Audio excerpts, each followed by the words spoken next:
जयूज किचनमध्ये आपलं सर्वांचं स्वागत आहे। गुढीपाडव्यानिमित्त सर्वांना हार्दिक शुभेच्छा। बघा, गुढीपाडव्यानिमित्त मी आज बासुंदी ही रेसिपी घेऊन आलेली आहे। चला मग आपण आपल्या बासुंदीच्या रेसिपीला सुरुवात करूया। गॅसवर पॅन ठेवलेला आहे। पॅन गरम झाला, त्याच्यामध्ये मी पाणी ओतून घेतलं। पाणी टाकल्यामुळे दूध चिटकून बसत नाही, करपत नाही, म्हणून हे पाणी टाकून मी हे दूध ओतून घेत आहे। बघा, अशा पद्धतीनं हे फॅटयुक्त दूध मी घेतलेलं आहे। म्हशीचं दूध घेतलेलं आहे। हे 1 लिटर दूध मी घेऊन आता मोठा गॅस करून ह्या मोठ्या गॅसच्या आचेवर हे दूध मी गरम करून घेत आहे। बघा, अशा पद्धतीने हे दूध मी ह्या पॅनमध्ये टाकून घेत आहे।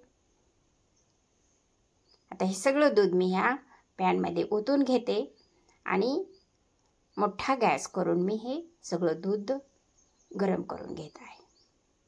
तुम्हाला जर वेळ असेल तर मध्यम गॅस करून तुम्ही हे दूध आटवून घेऊ शकता, पण ज्यांना वेळ नाही त्यांनी गॅस मोठा करून हे दूध आटवून घ्यायचं, कारण आपल्याला वेळ नसतो आणि त्यातल्या त्यात आपण जर सारखं हलवत गेलं ह्याला तर आपलं दूध करपणार नाही।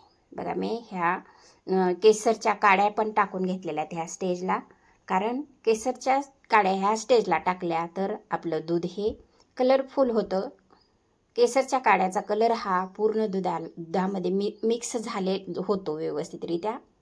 अशा पद्धतीने हे केसर याच्यामध्ये टाकून घेतलेलं आहे। आता आपण सारखं ह्याला हलवत राहायचं दुधाला।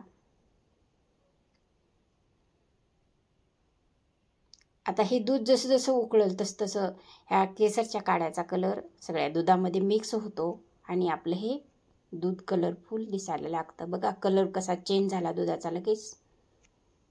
अशा पद्धतीनं सारखं हलवत राहायचं। आपण जर सारखं हलवत राहिलो तर हे दूध आपण चिटकणार नाही, करपणार नाही। अशा पद्धतीने हे दूध आपलं बघा कलरफुल झालेलं आहे आणि जे काही साईडला जी साय तयार होते, ही साय आपली सारखी मोडून आपण आतमध्ये घालून घ्यायची, मिक्स करून घ्यायची। बघा, व्यवस्थितरित्या आता दूध उकळलेलं आहे आणि ह्या स्टेजला आपण आता हे ड्रायफ्रूट्स टाकून घ्यायचे। आता हे ड्रायफ्रूट्स मी ह्याच्यामध्ये टाकून घेतलेले आहेत। बघा, आता व्यवस्थितरित्या 1, 2, 3 मिनिट आपण ह्याला हलवत राहायचं। बघा, कलर तर किती छान आलेला आहे दुधाचा। आपण जेव्हा गॅस मोठा करतो त्यावेळेस आपलं दूध आपण जर सारखं हलवत गेलो तर ते करपणार नाही आणि लवकर आटलं जातं। आपला वेळ पण वाचतो, वेळ पण कमी लागतो।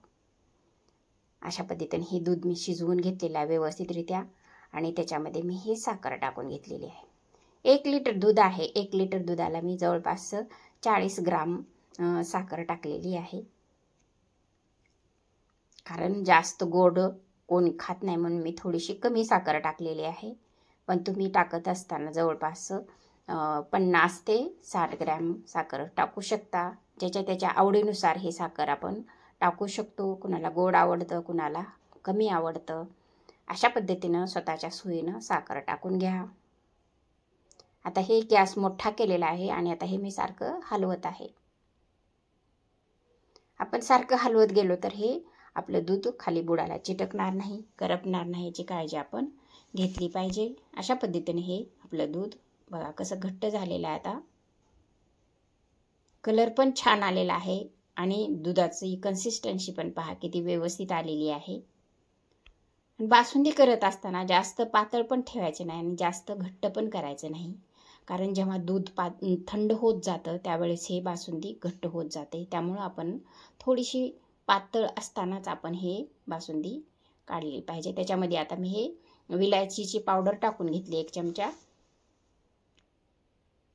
ते पण आता व्यवस्थितरित्या मिक्स करून घ्यायची।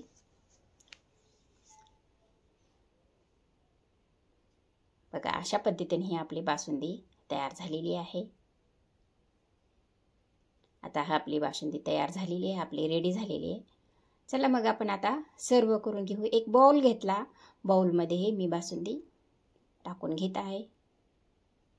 लाईक करा, शेअर करा, सबस्क्राईब करा, कमेंट करा, बेल आयकॉनला क्लिक करा, जेणेकरून माझे व्हिडिओ तुम्हाला पाहता येतील। नवीन वर्षाच्या आणि गुढीपाडव्याच्या सर्वांना हार्दिक शुभेच्छा.